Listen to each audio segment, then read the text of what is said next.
Hey everyone, it's Christine here. Today I want to talk about weaning and sleep.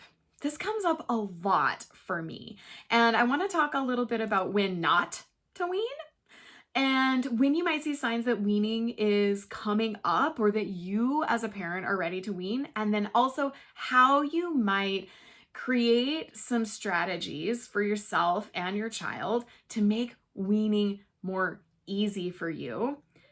And this will hopefully really increase nap quality and nighttime sleep quality if you have a kiddo who's waking up often to eat throughout the night.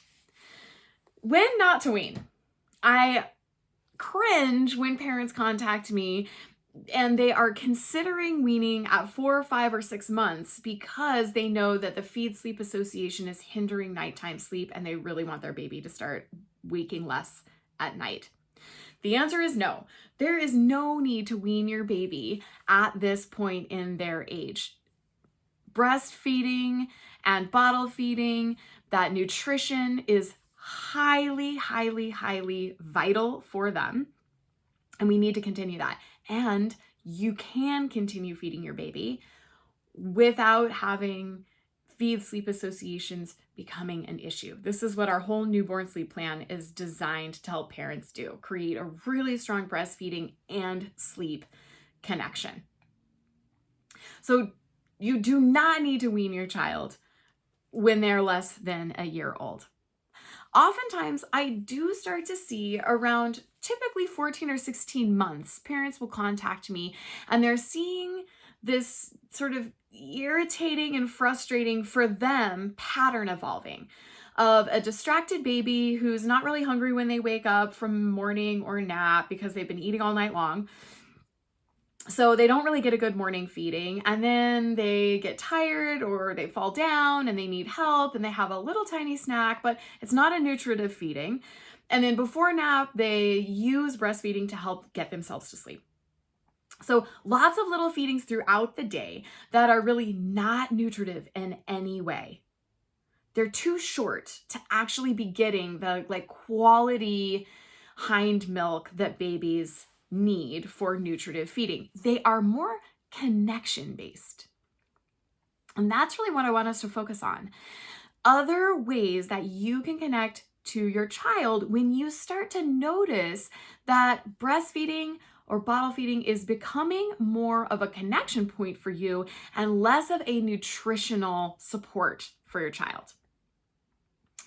I really want for it to be both a nutritional support and a point of connection, but I also want and know that you can create other points of deep, meaningful connection that will support your child's social emotional development in addition to feeding.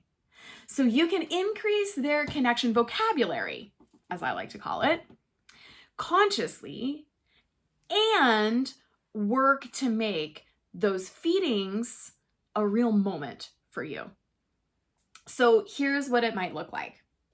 When you wake up in the morning, you focus on having a big feeding with your child, a feeding where your child is going to get the hind milk if you're breastfeeding or a full bottle.